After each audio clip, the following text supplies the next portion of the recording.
जय हिंद दोस्तों, स्वागत है आपका आज के इस वीडियो में। होप आप लोग स्वस्थ होंगे। आज की इस वीडियो में हम क्लास 12 हिस्ट्री के टॉप 20 ऑब्जेक्टिव करेंगे जो आपके एग्ज़ाम में सीधे देखने की संभावना है। चलिए आज का क्लास हम लोग शुरू करते हैं। हमारा प्रश्न संख्या 1 है। प्रश्न संख्या 1, निम्नलिखित में से कौन सा पुरातत्व के अंतर्गत नहीं आता है? निम्नलिखित में इनमें से कौन जो है पुरातत्व के अंतर्गत नहीं आता है? ऑप्शन ए अभिलेख, ऑप्शन बी पुराना मंदिर, ऑप्शन सी साहित्य, ऑप्शन डी सिक्के।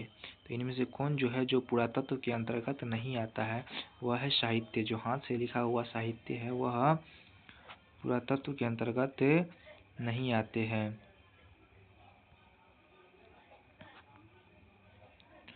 ऑप्शन सी जो है हमारा करेक्ट आंसर हो जाएगा। चलिए हम लोग अगला प्रश्न देखते हैं।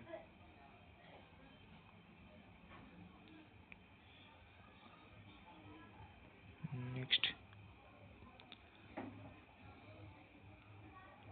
हमारा दूसरा प्रश्न है, जुते हुए खेत का साक्ष्य कहाँ मिला है? जुते हुए जो खेत है वह का साक्ष्य कहाँ मिला है? Option A Banawali, option B Kalibanga, option C Harappa, option D Shortugai. तो जुते हुए खेत का साक्ष्य कहाँ मिला है? जुते हुए खेत का साक्ष्य जो मिला है वह हमें बनवाली, ऑप्शन ए बनवाली से मिला है जो कि हरियाणा में सॉरी इसका जो है ऑप्शन जो बी है कालीबंगा। कालीबंगा राजस्थान से जुते हुए खेत का साक्ष्य कहाँ मिला है? तो कालीबंगा से राजस्थान से हमें जुते हुए खेत का साक्ष्य मिला है। ऑप्शन बी है जो इसका करेक्ट आंसर हो जाएगा। चलिए हम लोग अगला प्रश्न देखते हैं।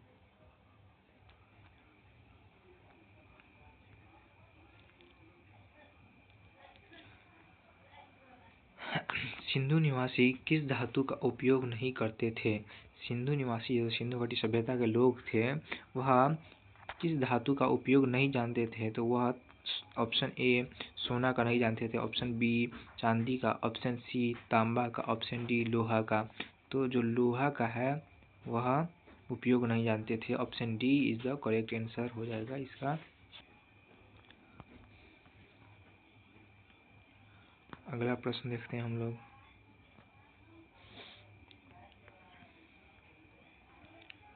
प्रश्न संख्या हमारा 4 है। मेसोपोटामिया के लेख में किसे नावी का देश कहा गया है? मेसोपोटामिया के लेख में जो है वो किस देश को नाविकों का देश कहा गया है? तो option A Dilmun, option B Magan, option C Meluhha. तो ऑप्शन सी जो है वह करेक्ट आंसर हो जाएगा। मेलुहा जो है मेलुहा को नाविकों का देश कहा गया है। मेसोपोटामिया के लेख में नाविकों का देश कहा गया किस देश को? मेलुहा को। अगला प्रश्न देखते हैं हम लोग। प्रश्न संख्या 5, सबसे लंबा हड़प्पा शिलालेख में कितने चिन्ह थे? तो सबसे लंबे हड़प्पा शिलालेख में जो चिन्हों की संख्या थी वह थी option A 6, option B 12, option C 16, option D 26। तो ऑप्शन डी जो है वो हमारा सही हो जाएगा। चलिए हम लोग अगला प्रश्न देखते हैं। हड़प्पा शिलालेख में चिन्हों की संख्या कितनी थी? 26 थी।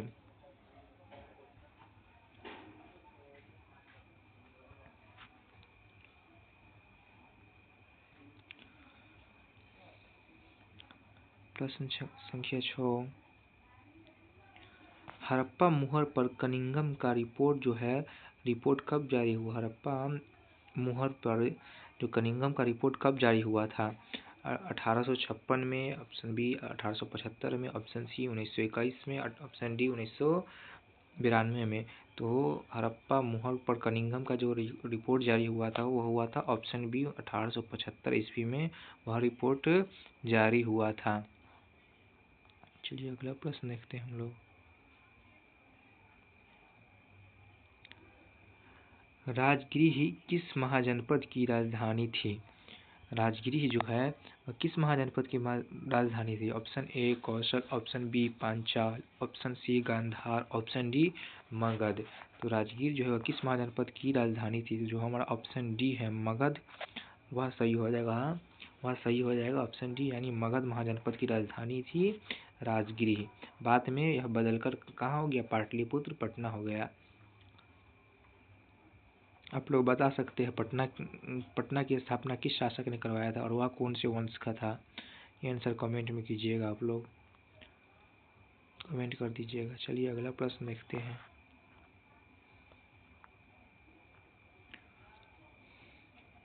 अर्थशास्त्र किसने लिखा? अर्थशास्त्र जो है किसने लिखा था? अर्थशास्त्र की रचना किसने की थी? Option A Kautilya, option C Ashok, option B Ashok, option C Megasthenes, option D Harisena.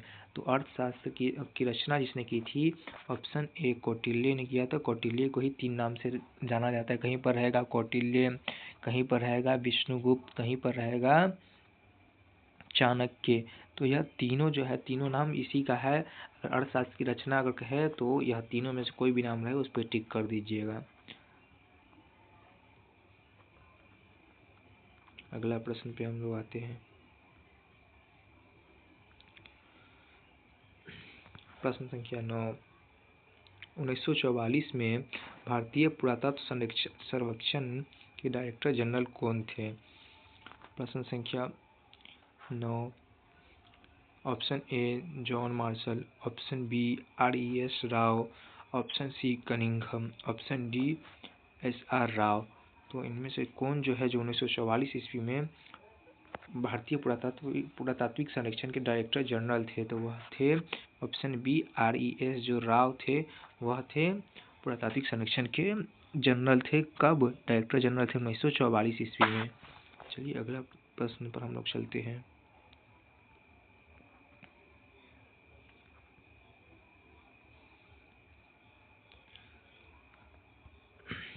धम्म महामात्र की नियुक्ति किसने की थी? Option A Ashok, option B Ajatashatru, option C Chandragupta Maurya, option D Bimbisara. धम्म महामात्र की नियुक्ति जो है वह किसने की थी? धम्म का प्रचार प्रसार कराने के लिए महामात्र अमात्य की नियुक्ति जो है वह किसने की थी? ऑप्शन ए जो है वह सही हो जाएगा। अशोक ने क्या किया था? धम्म महामात्रों की नियुक्ति किया था बौद्ध धर्म के प्रचार प्रसार के लिए।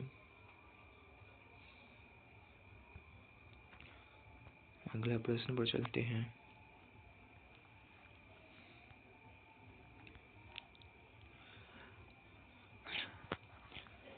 प्रश्न संख्या 11। प्रयाग प्रशस्ति की रचना किसने की थी? प्रयाग प्रशस्ति की रचना जो है वह किसने की थी? Option A Harisen, option B Kautilya, option C Megasthenes, option D Samudragupta. तो प्रयाग प्रशस्ति की रचना जो की थी वह हरिसेन ने किया था। इस प्रयाग प्रशस्ति में किस शासक के बारे में वर्णन मिलता है? तो वह समुद्रगुप्त के बारे में मिलता है। और इसका जो प्रश्न संख्या 11 का ऑप्शन जी है, ऑप्शन ए है, वह बिल्कुल करेक्ट हो जाएगा।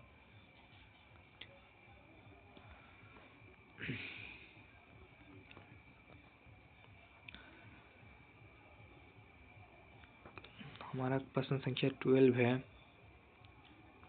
क्वेश्चन नंबर 12 है, तमिल संगम साहित्य में अनिमय किसे कहा गया है?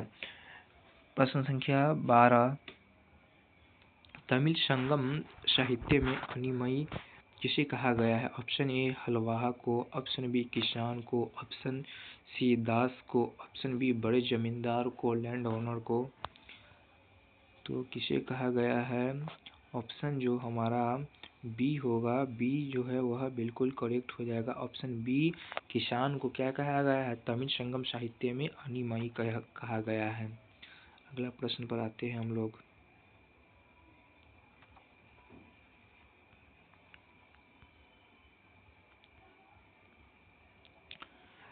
पाली भाषा में गहपति किसे कहा जाता था? पाली भाषा में गहपति किसे कहा जाता था?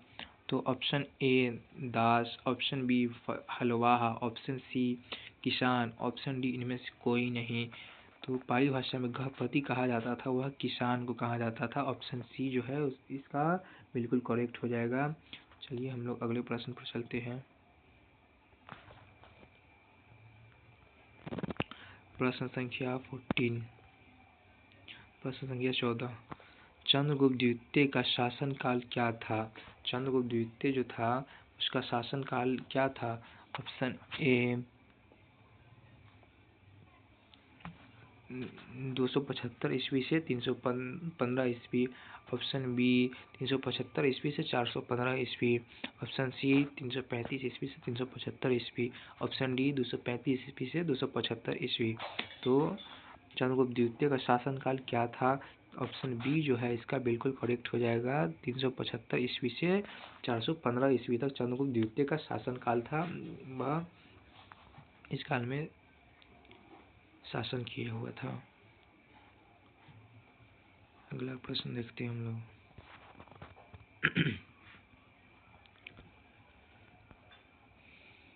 प्रश्न संख्या 15, प्रभावती गुप्त किसकी पुत्री थी? प्रभावती गुप्त जो है वह किसकी पुत्री थी? ऑप्शन ए चंद्रगुप्त प्रथम, ऑप्शन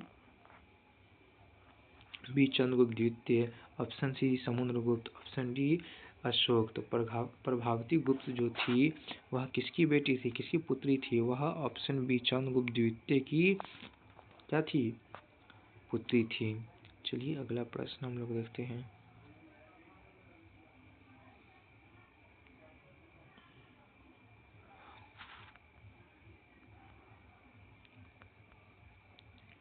प्रश्न संख्या हमारा 16 है। चीनी यात्री फाहियान भारत कब आया था?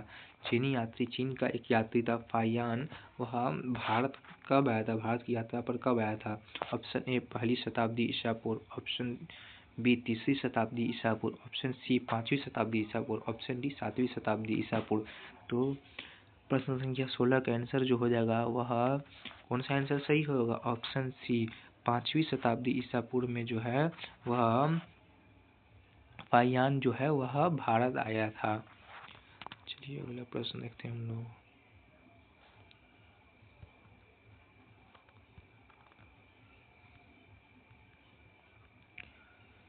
प्रश्न संख्या 17,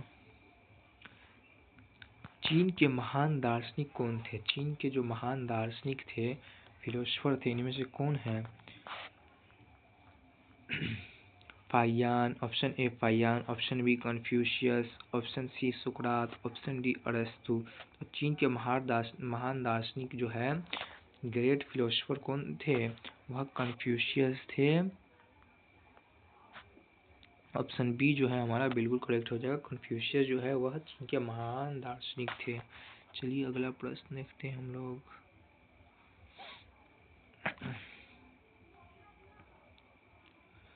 प्रश्न संख्या 18, ऋग्वेद में किस देवता की इसका स्तुति है? ऋग्वेद में जो है वह किस देवता का स्तुति है? अग्नि का, ऑप्शन ए अग्नि का, ऑप्शन बी इंद्र का, ऑप्शन सी सोम का। किस देवता का जो है देवता का स्तुति है? ऋग्वेद में किस देवता का स्तुति है? तो इनमें जो option A, option B, option C तीनों हो जाएगा। तीनों देवता का स्तुति दिया गया था, इस वजह से हमारा जो ऑप्शन डी जो है वह बिल्कुल करेक्ट हो जाएगा। आइए हम लोग नेक्स्ट प्रश्न पर चलते हैं, नेक्स्ट क्वेश्चन पर चलते हैं।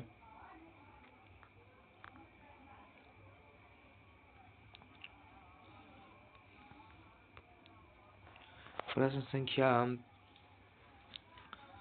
19, तक्षशिला किस महाजनपद की राजधानी थी? तो तक्षशिला जो है option A Kamboj, option B Gandhar, option C शोशेन, ऑप्शन डी पांचाल। तक्षशिला जो है वह गांधार जो महाजनपद था पाकिस्तान वाले क्षेत्र में जो भी पड़ता है, उसी पर पाकिस्तान पंजाब वाले मुख्य वाले क्षेत्र में, उसी क्षेत्र को पहले गांधार राज्य के नाम से जाना जाता था। और वहीं पर क्या पड़ता है? तक्षशिला जो है इसी गांधार महाजनपद की राजधानी थी। तो हमारा जो ऑप्शन बी जो है वह बिल्कुल करेक्ट हो जाएगा। Option B is the correct answer. आइए अगला प्रश्न पर चलते हैं हम लोग।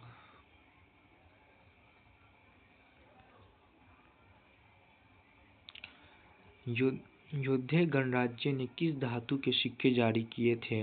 योद्धे जो गणराज्य था वह किस धातु का सिक्का जारी किया था? ऑप्शन ए सोना, ऑप्शन बी चांदी, ऑप्शन सी तांबा, ऑप्शन डी लोहा। योद्धे गणराज्य ने किस धातु का सिक्का जारी किया था?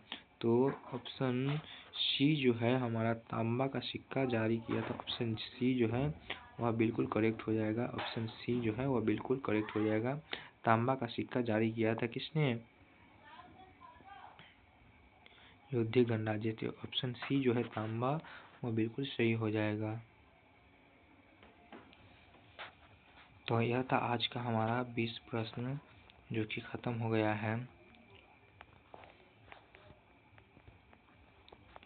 आज का 20 प्रश्न खत्म हो गया। आज का सेशन यहीं तक रखते हैं। आज का सेशन यही समाप्त करते हैं। Thank you. आशा करते हैं क्लास एंजॉय किए होंगे। इसी तरह पढ़ते रहिए, आगे बढ़ते रहिए। Thank you. Bye bye. जय हिंद, जय भारत।